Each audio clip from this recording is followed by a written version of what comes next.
Bienvenue dans le podcast des mamans qui veulent créer un système pour se dégager du temps et profiter de ce qui compte vraiment pour elles. Je partage avec toi des idées pour rendre la vie plus douce, des conseils pour simplifier ton quotidien et accomplir davantage, des astuces pour te faire gagner du temps pour vivre et profiter de la vie pleinement plutôt que de survivre et attendre que ça passe. Le podcast est disponible sur toutes les plateformes. Pense à t'abonner pour ne rien rater. Bonjour, c'est Mélissa, j'espère que tu vas bien. Bienvenue à toi dans ce nouvel épisode. Aujourd'hui, je vais te parler pour changer de désencombrement. Non, je plaisante. Parce qu'aujourd'hui, je vais vraiment te parler de désencombrement, mais ça va être un désencombrement d'un autre type. Et c'est un désencombrement mental. C'est le désencombrement de ton état d'esprit. C'est normal, c'est le printemps et moi j'ai envie, quand je vois les beaux jours arriver, j'ai cette envie de tout changer, de faire peau neuve, de désencombrer ma maison, de faire un nettoyage de printemps, mais aussi de nettoyer mon esprit pour faire ma petite mise à jour et repartir sur de bonnes bases pour réussir à organiser ma vie, pour réussir à faire les choses que je veux et à atteindre mes objectifs. Donc, si toi aussi tu n'en peux plus de la grisaille de l'hiver, que tu as envie de te débarrasser de cette couverture et de éclore comme une fleur et fleurir et t'épanouir, eh bien tu es au bon endroit. Car aujourd'hui, je vais te donner toutes les raisons de désencombrer ton esprit. Il y aura aussi une petite checklist que j'ai créée justement pour t'aider à y arriver de façon très simple. Je pense d'ailleurs que beaucoup de gens ont cette envie et ce sentiment de tout nettoyer pour repartir sur de bonnes bases et se débarrasser un peu de la mentalité hivernale qu'on a eu pendant tous ces derniers mois. Donc, qu'est-ce que la mentalité hivernale ? Eh bien, en hiver, et c'est tout à fait naturel, on a tendance à ralentir. Ça fait un peu partie du cycle de la vie. C'est tout à fait normal. Ces derniers mois ont été d'ailleurs favorables au repos, à la récupération et ils nous ont permis de bien manger pour faire des réserves, un peu trop parfois même. Je trouve vraiment que l'hiver a son charme aussi. Donc, faut pas non plus lui jeter la pierre. C'est vrai, c'est tellement agréable de rester au chaud, moi j'adore ça. Tu sais, quand il pleut et que tu es à l'abri, sous la couette, quand il fait froid, que tu vois que... Tu sais, quand il fait froid et que tu vois que toi, t'es bien au chaud alors que tout le monde a froid dehors. C'est un peu sadique, mais bon. C'est vraiment agréable. On reprend confiance en soi quand on se sent à l'abri et protégé. C'est un peu dans la nature humaine. Seulement, voilà. Le seul souci, c'est que quand la fin de l'hiver s'annonce, on se rend compte que toutes les belles possibilités de changer, de s'améliorer ont disparu. Tu te dis peut-être que tu t'es un petit peu trop laissé aller dans les bras chaleureux de ta couette, que tu as un petit peu oublié tes objectifs et tes belles résolutions du jour de l'an. Ou peut-être que tu as un peu trop hiberné sur une routine Netflix et procrastination, en te disant demain je me mets au sport, allez je mange une dernière part de gâteau et lundi je commence un régime. Peut-être aussi que ces derniers mois, tu as eu le sentiment d'être vaincu, que tu as capitulé, que tu t'es laissé, tu as abandonné l'idée que cette année soit la meilleure année de ta vie. Quelles que soient tes raisons ou ton hiver, laisse-moi venir sonner l'alarme pour te dire qu'il est temps de te réveiller et de te débarrasser de cette vieille peau d'hiver et de l'état d'esprit qui l'accompagne. Il est temps que le printemps nettoie ton esprit et te remette à jour ta vie. Une petite mise à jour est nécessaire pour moi, pour toi et pour tous ceux qui le veulent. Tu as mis ton manteau hivernal ces derniers mois, donc il est temps de l'enlever et de mettre ta petite robe à fleurs. Je parle au sens figuré bien sûr, parce qu'il fait quand même encore un petit peu froid pour sortir les robes d'été. Mais voilà, c'est au sens figuré. Donc, prends un moment et regarde autour de toi sérieusement. Va à la fenêtre et regarde comme il fait beau. Regarde comme le soleil brille, les oiseaux volent dans tous les sens. En fait, on sent une renaissance, on sent la vie qui revient.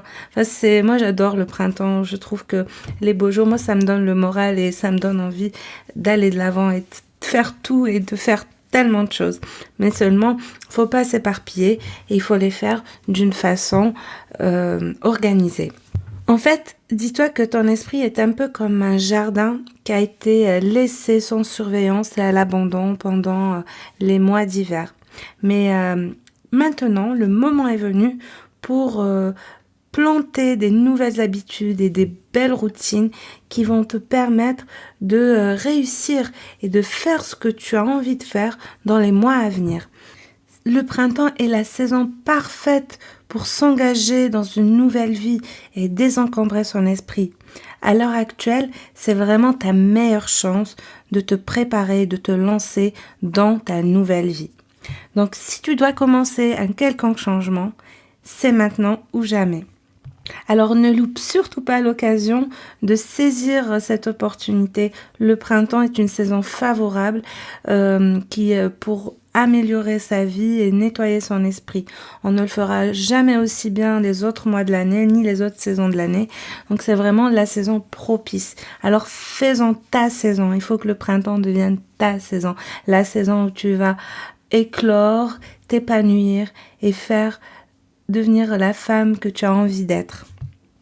Je ne sais pas pour toi, mais tu as peut-être déjà probablement commencé ton nettoyage de printemps, à nettoyer tout ton espace physique, nettoyer tes placards, les désencombrer ta maison, rafraîchir peut-être ta garde-robe, peut-être même travailler sur ton corps, commencer un petit régime, des routines d'entraînement, etc., etc.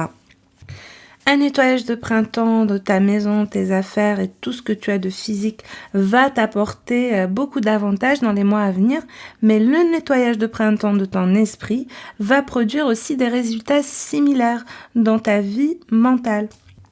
Je ne vais pas te cacher que moi aussi, je me suis un petit peu laissée aller ces derniers mois et j'ai un petit peu, on va dire, laissé glisser les choses et venir vers moi.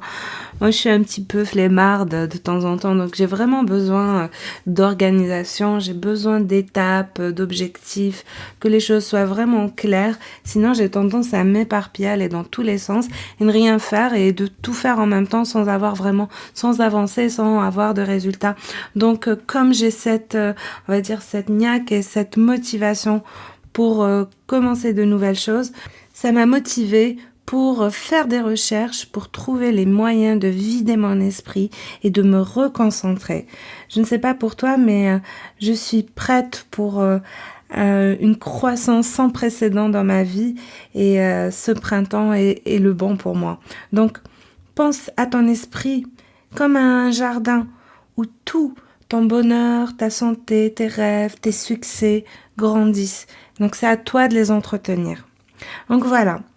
Moi, je vais te donner quelques petites astuces pour justement vider ton esprit et tout est dans la checklist que j'ai préparée pour que tu puisses facilement te vider l'esprit et partir sur de bonnes bases. Donc, pour commencer, tu vas devoir essayer d'organiser un petit peu tout ce qui se bouscule dans ta tête, tes idées, tes rêves, tout ce que tu as dans le cœur et dans l'esprit. Quels sont tes rêves? Quels sont tes idées et tes envies pour l'avenir? Écris-les, attrape-les, capture-les. Je te conseille de l'écrire avec une feuille et un stylo parce que notre main est liée à notre cerveau et tout ce qu'on écrit à la main s'enregistre dans le cerveau comme quelque chose qui est faisable. Donc notre inconscient va enregistrer ça comme quelque chose de réalisable et on va le réaliser inconsciemment. Donc essaie d'écrire tous tes rêves, tout ce que tu as dans la tête, tout ce qui te passe par la tête sur cette feuille. Prends vraiment les choses au sérieux. Il faut vraiment que tu t'engages sur ce document. Tes idées, tes rêves sont ta vision, sont un peu la vision de ton jardin.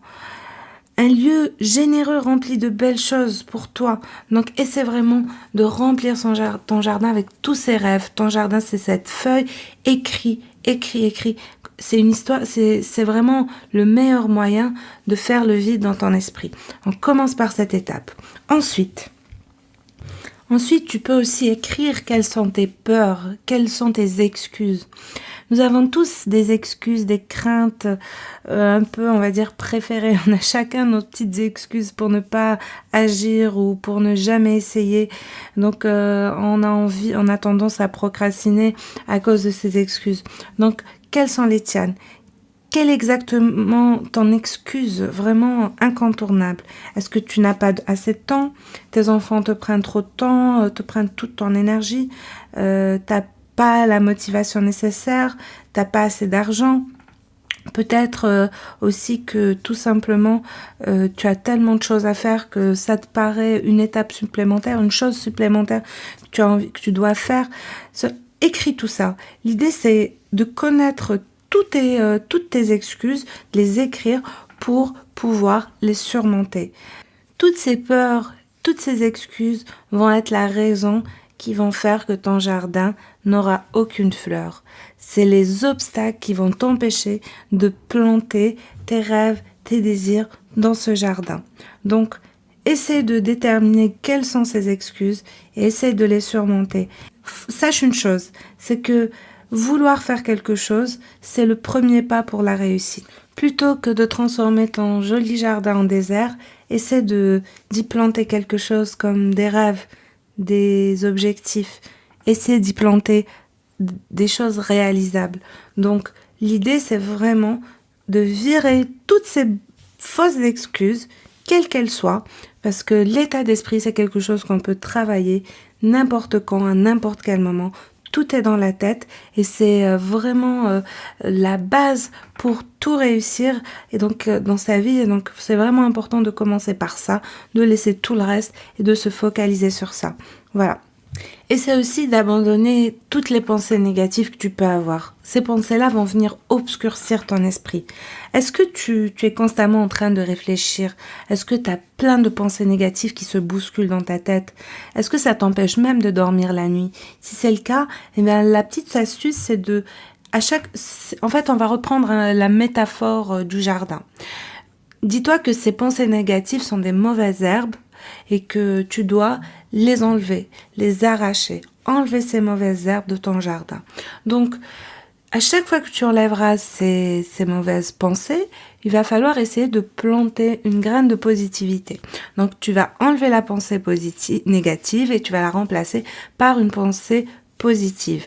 Regarde, moi dans mon cas, quand je commence à broyer du noir, j'essaie de penser à des choses simples de la vie, mais qui m'apportent des petits bonheurs. Par exemple, je vais penser à une petite évolution que mon enfant a eue, à un truc qui m'a fait rire, qui m'a fait rire, à son sourire, à quand il m'a dit je t'aime le matin. Par exemple, je pense aussi à une discussion que j'ai eue avec une amie qui m'a fait du bien. Je pense aux futures vacances, je pense aux belles choses que j'ai réalisées, à tout ce qui peut me donner le sourire. On en a forcément. Il faut pas penser à des choses grandioses. Pense aux petites choses du quotidien qui peuvent t'apporter du bonheur. Et ces choses-là sont les graines qui vont venir remplacer les mauvaises herbes de ton jardin. Donc pense bien à désherber ton jardin pour bien le préparer le sol pour les nouvelles plantations, pour la nouvelle saison. Ensuite, il faut essayer de rester optimiste.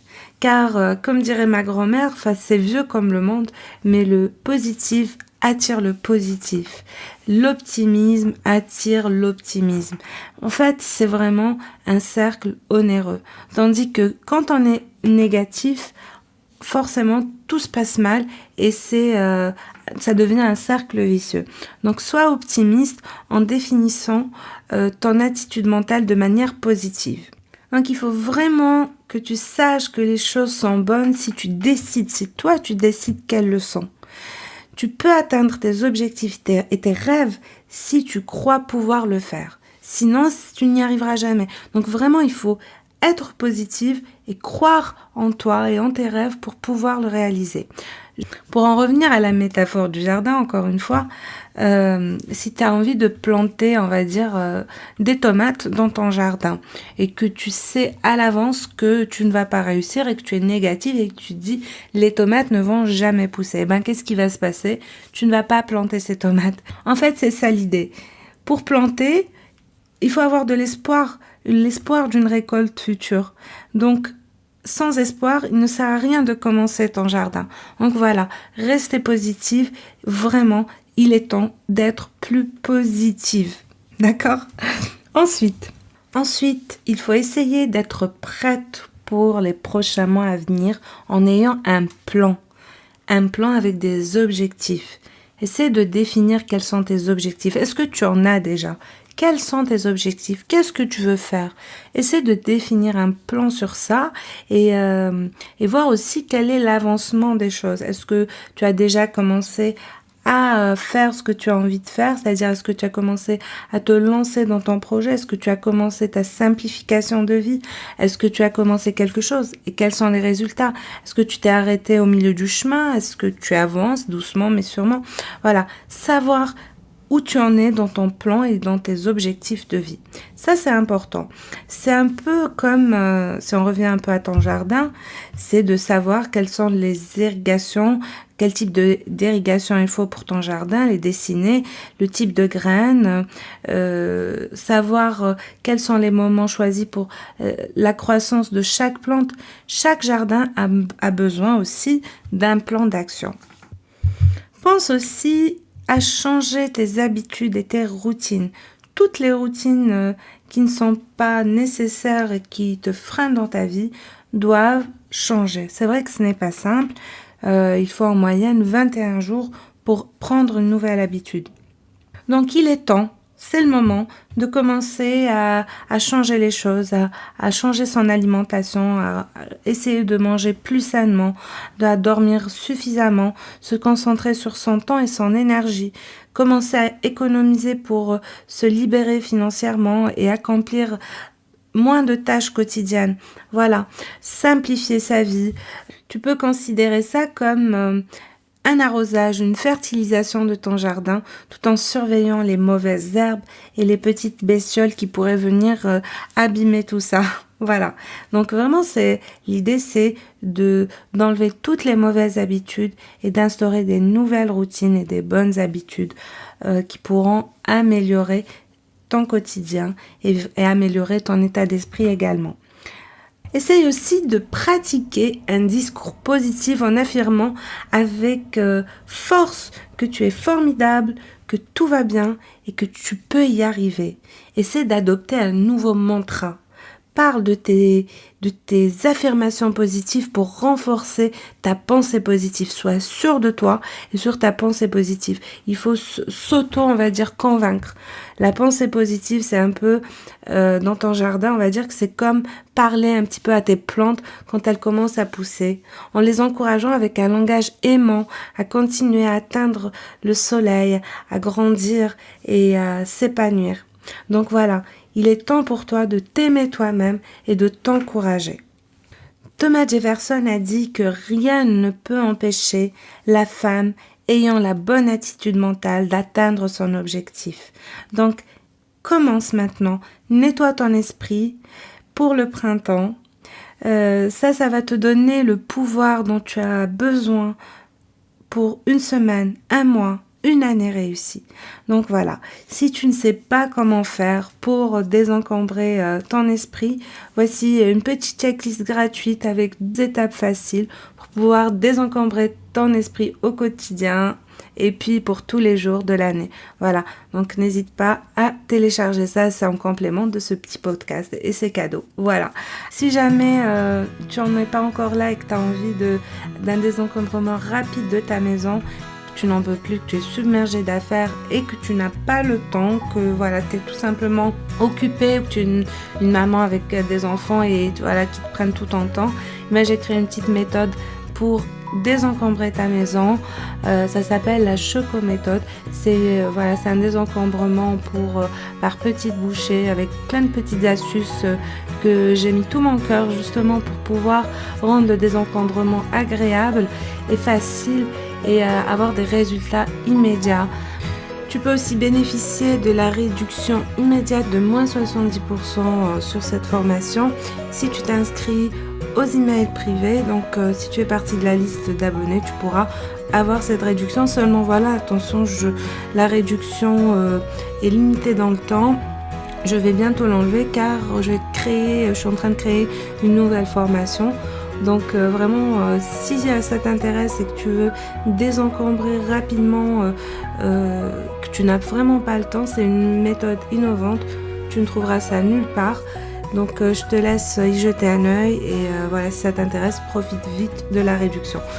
Je te dis en attendant, n'oublie pas ta petite checklist si ce podcast t'a intéressé pour mettre en pratique tout ce que j'ai dit. Et puis il y a d'autres choses, c'est très intéressant. Je te laisse expérimenter ça et me faire des retours si tu as des suggestions ou des problèmes. Donc n'hésite pas à me contacter. En attendant, je te dis à bientôt pour un nouvel épisode. Salut!